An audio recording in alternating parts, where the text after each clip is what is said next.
Women have played a vital role in building the technologies that shape modern life, yet their contributions have at times been overlooked, minimized, or left out of the historical record.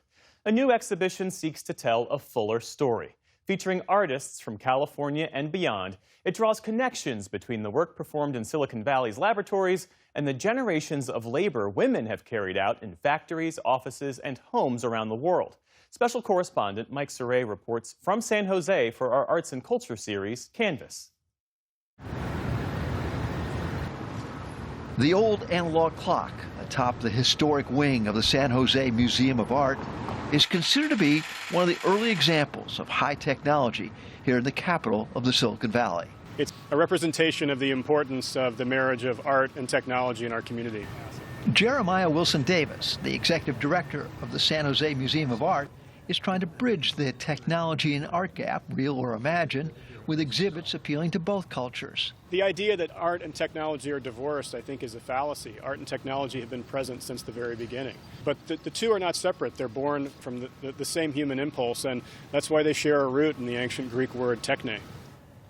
The museum's current Motherboards exhibit, titled after a computer's main circuit board and nervous system, shows how connected women and technology have been since the early days of computing and the evolution of the Silicon Valley.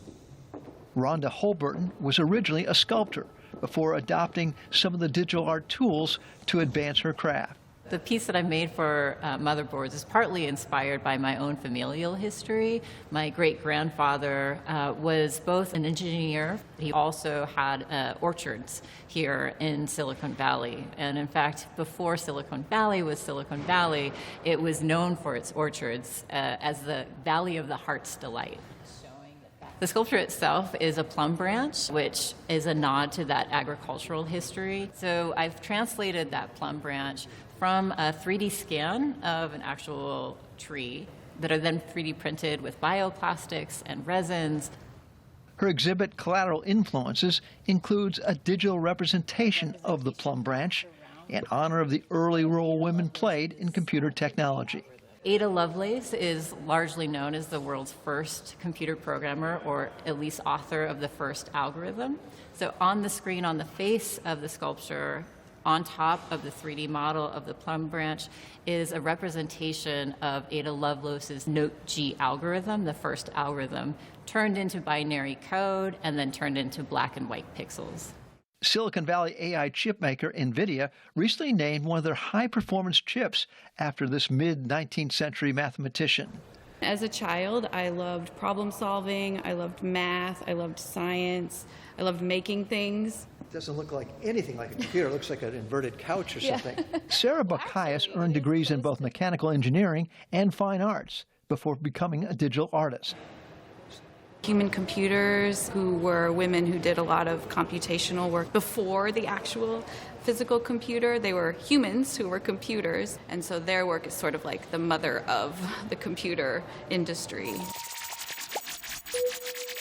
Her digital audiovisual collages included early technology drawings and patents filed by women. You can do a lot of things with physical art, but in the digital space, you can work in this three-dimensional computer program, and you can add texture to the models, and you can move them around in certain ways, and you can collage them together in a digital space. This physical representation of her collages with pink fur accents is called Kitchen Computer Plushie. It was inspired by this 1969 Neiman Marcus catalog ad for an early Honeywell kitchen computer, the size of today's kitchen islands, with the tagline, "If she can only cook as well as Honeywell computes." I love to use humor in my work because it can take really challenging ideas and make them more accessible. It can also make them amusing, and there's a history in art of using humor for that.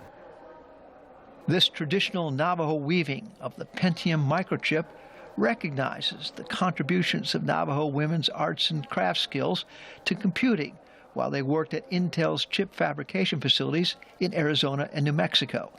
Unlike some art forms that might stay on the computer or stay in a screen, digital weaving comes off the screen and it comes onto the wall, and you have a physical wall. Sarah Mills curated the companion Woven Pixel exhibition at the nearby San Jose Museum of Quilts and Textiles.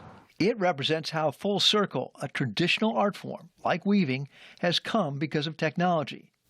The entire process is now computerized as much or as little as the artist wants. The interesting thing about weaving is that you can go back and forth. You can go from a computer to a hand loom. And so now weavers embrace both because it is easy to work with your hands and a computer.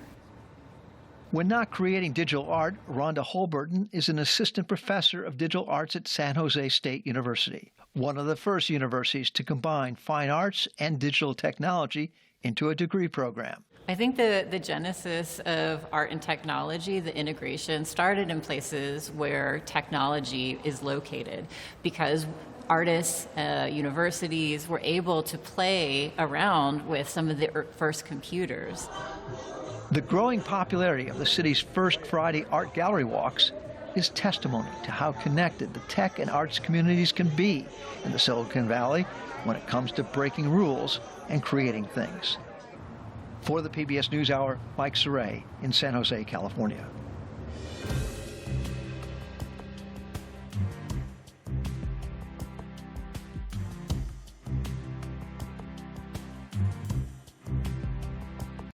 Support journalism you trust. Support PBS News. Donate now, or even better, start a monthly contribution today.